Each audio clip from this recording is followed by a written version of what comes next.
Hello，大家好，我係阿飛，歡迎收睇翻今集嘅節目啦。今集咧會同大家講一講啦，50萬我哋到底可以點樣買，可以買到一間配套全齊，即係包括商業配套啊、城軌地鐵，仲有環境又正，又有三甲醫院嘅區域啊。因為咧，我哋其實咧好多時啦，因為信息差嘅一個嘅緣故啦，我哋所睇開嘅一個嘅廣告咧，一般嚟講啦，都係會係走嚟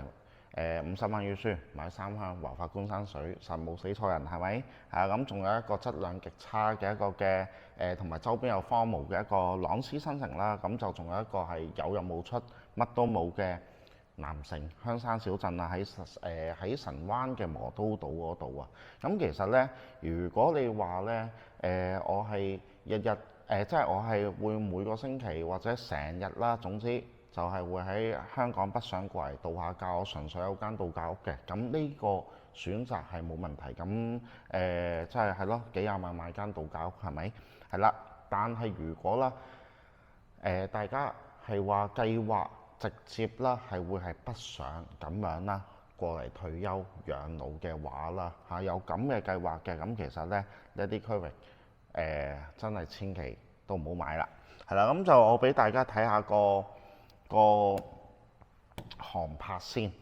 我攞三鄉嘅航拍出嚟嘅，咁大家可以睇一睇。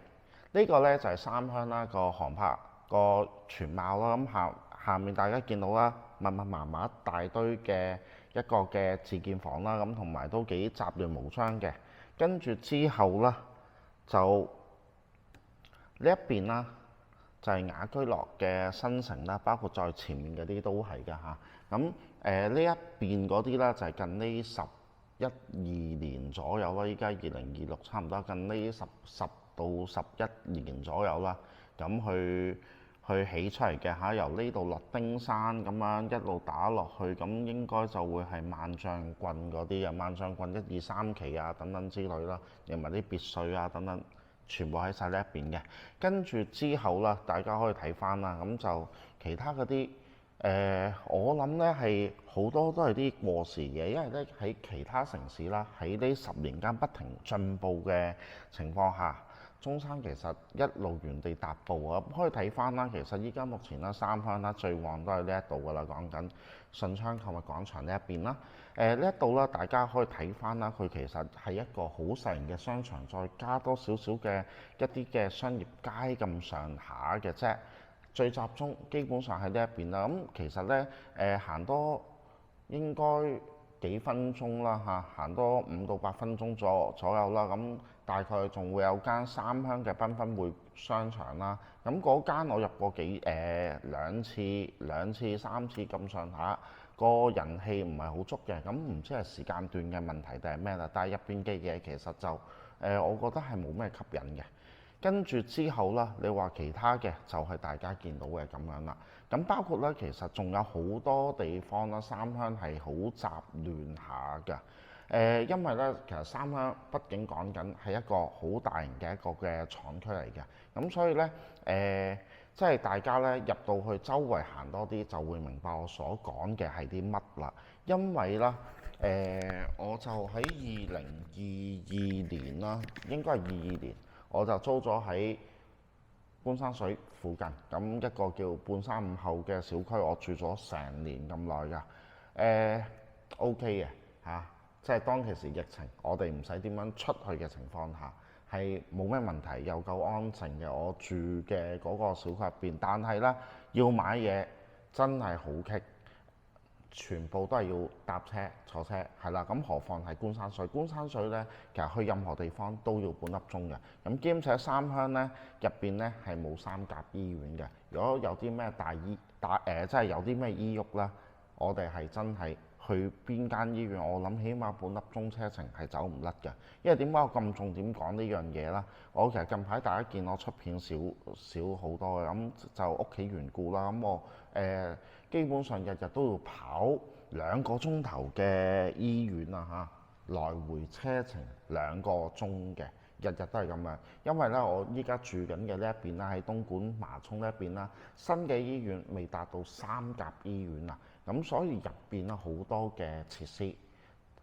啲設備、醫療設備嗰啲都冇嘅，咁所以咧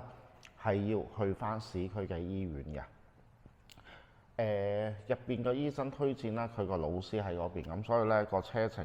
嗰個要1個鐘，就冇話近啲嗰個三甲醫院，因為人哋推薦咁樣，咁咪唯有過去咯。好，跟住啦，就即係呢個係題外話啦嚇。咁所以咧就即係話咧，咁大家可能會話咁，哦，今次講嘅係買邊度啊？咁其實咧就我上一集咧有拍過俾大家嘅，會係佛山三水啦，三水呢一邊。我拍咗兆和廣場嗰個盤，大家可以睇翻，係好優質嘅一個盤，係我做咗10年地產，成個大灣區有睇開我舊 channel 啦，應該都知道我其實周圍拍嘅。當其時一路周圍拍，疫情期間不停幫大家去開荒咁樣，順手自己了解多啲啦。咁呢個盤係我見過啦，即係喺我心目中啦係排喺頭3入邊嘅，又夠平，大個盤好優質。地段亦都好靚嘅。咁平時咧，我介紹開東莞啦，就算介紹東莞，大家睇翻我之前即係呢個 channel 啦，啲集數啦，我介紹嗰啲其實都唔貴嘅，69萬起，咁已經咧有江景、有地鐵站，兼且啦係一個低密度嘅一個嘅鎮區，同埋有發展嘅一個嘅鎮區啊嚇，好舒服嘅一個嘅鎮。兼且啦，我哋喺1月1號同我哋買嘅鄭生鄭太啦，前幾日過咗嚟呢一邊啦。去收樓嘅，咁佢哋喺南城，即係喺佢哋買嘅屋企嗰度啦。嗰邊有個站點啦，東莞西站，搭10幾分鐘車啦，咁就已經10幾分鐘嘅地鐵已經可以去到南城嗰一邊個商圈嘅。佢哋去完住咗2日1夜啦，都話比深圳呢一邊係深圳揾唔到，冇咁好行。咁所以咧，呢個就係點解我成日去幫大家開荒嘅一個嘅原因啦。咁嚟緊啦，我哋個 channel 會全面升級嘅，成大灣區基本上起碼有5、6個城市，日日都有好多唔同嘅片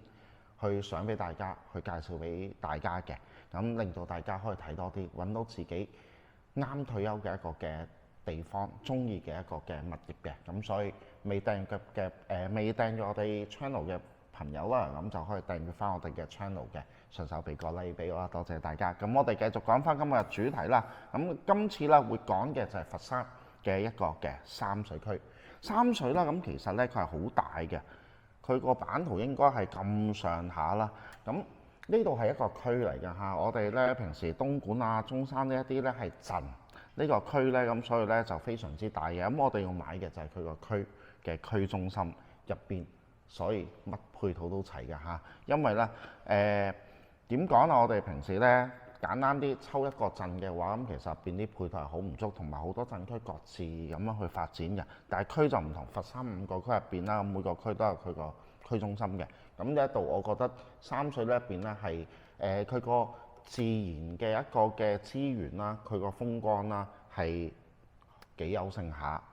跟住之後啦，仲有就係啲地鐵、城軌、商場、三甲醫院，其實全部齊晒一邊嘅。咁所以我哋可以睇翻航拍啊，因為我就咁講啦，大家可能冇乜 concept，係咪？好，咁我哋睇翻呢，我哋睇個舊城區先啦。舊城區啦，嗱呢個三水廣場啦，佢已經係以前嘅一個商場，但係入邊嘅業態好豐富，兼且啦，佢喺後面咧都整咗步行商業步行街嘅，咁入邊咧亦都有好多特色嘅嘢飲鋪頭，坐喺度係好他條嘅嚇。咁同埋咧，我哋可以睇翻啦，佢其實成個市容係咪整潔好多啊？因為咧三水呢一邊啦，西南街道兼且啦北江新城，仲有就係三水新城，基本上啦都係一個純居住區為主嘅，即係俾大家點樣住得舒服，點樣去設計出嚟㗎。咁入邊咧舊城區啦，所有嘅鋪頭啦，全部係開晒嘅，所以入邊咧有好多嘢食啦，兼且啦就有好多老字號喺度啊。我上次拍三水嗰條片啊，三水兆和廣場嗰條片，我同我哋2個同事去食啦，我哋嗌咗3餸1湯，定係4餸1湯唔記得咗啦，130幾蚊埋單，係一間老字號。好似叫前景嘅呢間嘅餐飲店啊，咁就喺入邊去食嘅，個消費好平，同埋入邊啲嘢都幾特色下。係啦，咁大家經開可以去揾呢一間嘢啦。好，咁就咧我哋繼續。好，睇翻呢個就係一個舊城區嘅情況啦。跟住之後咧，睇埋三水新城咧，因為咧佢個同大家講翻先嗱，假設呢一度咧係西南街道，跟住之後咧三水新城就係同佢黐埋一齊嘅，北江新城就喺西南嘅左手邊，咁所以全部黐埋一齊，行路都可以行到去啊。咁我哋依家睇嘅呢個航拍啦，咁就係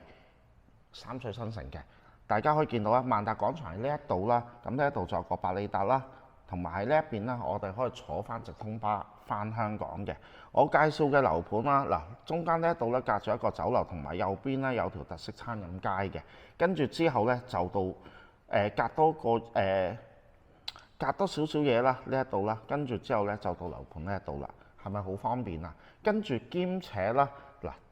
我哋行去舊城區係點啊？我哋係真係可以行路喎，喺呢個位啦，大概行10分鐘左右，已經可以去到頭先三水廣場嗰個位㗎啦。喺呢一度兜入去就已經係㗎啦。咁所以大家可以見到新城舊城係黐埋一齊嘅，我哋唔需要啲咩車程㗎。跟住之後啦，就仲有三甲醫院啦，喺呢一邊有間南方醫科大學嘅醫院，呢間係三甲醫院嚟嘅。舊城區有佢個舊院區，呢一邊係有個新院區嘅嚇，新起嘅，因為就係火翻三水新城呢一邊嘅。跟住之後入邊仲有個係三水北站，三水北站啦，咁呢個都要講下嘅。咁我哋平時啦可以坐2個站去到廣州南站，跟住之後啦就再高鐵啦，直接去到我哋香港西九啦。跟住之後啦，呢個站仲不得止喎，佢仲係一個超級地鐵，灣區超級地鐵，39個站，由肇慶出發，跟住經佛山、三水呢一邊啦、獅山啦、禪城啦、北滘啦，再過到廣州南啦，即係番禺嗰邊，再穿過去東莞。東莞係穿過晒佢水鄉啦，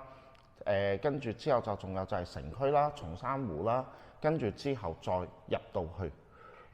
仲會穿埋樟木頭，我哋熟悉啲嘅樟木頭啊，嗰啲常平都好似有穿過嘅。跟住之後再入到去惠州嘅市區嘅，咁所以呢，係如果中意吃喝玩樂，周圍去孭住個背囊就去旅遊旅行嘅朋友，周圍食嘅朋友，周圍睇嘢嘅朋友，咁其實呢一邊係咪好方便呢？因為喺呢一邊其實嚴格嚟講行路都可以行到去三水北站應該要12分鐘左右啦。如果由接和廣場呢個樓盤行過去嘅話，係啊，呢一度就係已經係呢個新城規劃嘅所有嘅配套，50萬係咪好抵啊？嚴格嚟講48萬起睇樓層啦，係啦，48萬起已經有交嘅。當然啦，同官山水相比啦，大家點解攞嚟比啊？總價差唔多，同埋都係無批嘅嚇，係啦。跟住之後啦，就呢一邊上少少已經係一個叫做好似係荷香園公園，好似係咁上下啦。荷香山公園都係乜嘢啦？跟住仲有個三水荷花世界，仲有多一個呢，上多少少啫，就已經係雲東海一個好大型嘅濕地公園。咁可想而知啊，呢一邊啦係個空氣質量到底係點樣啦？非常之正嘅係咪？兼且咧，三水呢度咧，仲有一個三江匯聚位啊嚇，咁所以咧喺潮和廣場，我第一次啦喺樓盤啦樓下啦見到一間賣釣魚用品嘅一間鋪頭喎，就係呢一邊。因為我當其時都打咗個突，跟住之後諗下，呢一邊係一個三江匯聚位，應該就係好多人去釣魚嘅。因為我so far我喺其他好多樓盤我都見唔到呢樣嘢啊，真係成個大灣區真係去過好多地方都見唔到。反而幾特別嘅，係啦。好，跟住之後啦，睇完三水新城，我哋啦可以睇埋嘅就係北江新城啦，大概個樣貌咁樣嘅。係咪其實呢，我哋可以見到啦係整潔好多嘅。北江新城啦會比三水新城啦早規劃少少幾年啦，咁所以佢啲路啦係比起三水新城係會窄啲，但係佢依家啦因為比較早規劃早起嘅緣故啦，咁所以咧呢一邊啦個人氣入住率係非常之高嘅，同埋佢個煙火氣係會比三水新城會係優勝嘅，係啦，咁就可以睇翻。但係當然啦，依家啲樓盤嘅話啦，咁呢一邊咧都係越賣越少㗎啦嚇，喺北江新城呢一邊。咁呢一邊咧有嘅商場啦，咁就係、一個好大型嘅新動力廣場啦，咁兼且仲有就係銀河廣場、匯信廣場都喺呢一邊，係啦。跟住之後咧，舊城區嗰邊仲有三水廣場啦，咁就仲有一啲嘅，好似叫幸福廣場啊，類似係咁啦。再加埋三水萬達，咁即係三水新城嘅萬達，大家可以見到啦，就咁眼前呢咁細個地方已經有咁多個商圈嘅，兼且呢一度啦，即係包括啦，就係三水廣場啦，咁仲有就係新動力萬達呢一邊，下面都有啲特色嘅一啲嘅步行街。係啊，咁所以我係覺得係即係已經係足夠大家去行㗎啦嚇，去生活嘅。跟住之後咧，可以睇翻啦嗱，新動力廣場啦，咁就係咁嘅，亦都係好大型嘅一個嘅商場入邊特色步行街，兼且大家可以見到嘛，呢一邊啦啲車啊嗰啲全部其實都係泊滿晒嘅，包括佢好似有地下車，有地下車庫，我記得啦，係啦，咁。所以大家見到啦，其實住喺呢啲地方係咪舒服好多？大家預算差唔多嘅，咁只要你唔係話成日話要即係個個禮拜翻來回香港嘅，咁其實我哋可以考慮呢啲區域嘅。仲有冇？哦，仲可以睇下啦。咁好似呢個江邊倉為例啦，江邊倉，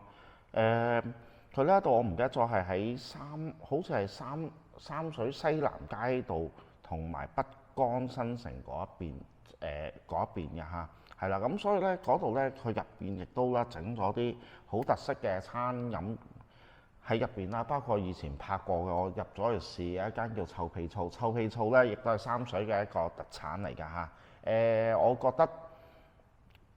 嗰啲就唔啱我啦，但係咧入邊咧仲有好多其他飲食嘅，兼且有好多嘅。攤檔仔啦，同埋佢近江邊啊，咁所以咧係一個幾休閒下嘅一個嘅地方嚟嘅。咁所以即係話咧，基本上咧，我哋睇勻晒之後啦，咁係咪覺得50萬我哋係真係可以買到啲好嘢喺呢一度啊？當然啦，計埋裝修，計多個裝修可能加多10零萬咁上下啦，連埋啲家私家電啊，好多嘢整埋60、70萬起，已經可以買到一個係真係啱大家去住嘅地方，兼且啦三水呢一邊啦，亦都有好多嘅老字號嘅鋪頭喺入邊㗎嚇，係啦，咁呢個真係需要發掘出嚟嘅。咁個位置啦，再同大家講講啦，咁就係喺佛山呢一邊啊嚇，佢個南海區啊、禪城順德喺呢一邊，三水會遠少少，近肇慶嘅呢一邊㗎。係啦，兼且啦，佢其實咧距離市中心其實30公里左右啦。我諗呢一個距離大概30幾公里左右。不過揸車差唔多都要1個鐘嘅，去到廣州亦都係1個鐘。如果我哋啦，即係話想去廣州嗰邊行下，因為廣州的確亦都好多嘢行嘅，尤其是佢嘅舊城區啊，再加埋天河，依家琶洲亦都整得好靚啦。嗰啲嘅即係好靚嘅地方咧，已經整晒出嚟㗎啦。咁大家亦都可以去行下。咁就大家想要廣佛同城咁樣嘅呢個生活嘅一個嶺南文化咁樣嘅，咁就可以考慮下呢一邊啦。48萬起已經有交易。好，咁如果啦想要樓盤資料嘅，可以睇翻上一集，或者係直接 WhatsApp 我哋問我哋去攞翻嘅。跟住啦，記得啦，訂閱我哋嘅 channel 同埋俾個 like 俾我啊！多謝翻大家今集嘅收睇啦，下集再見，拜拜。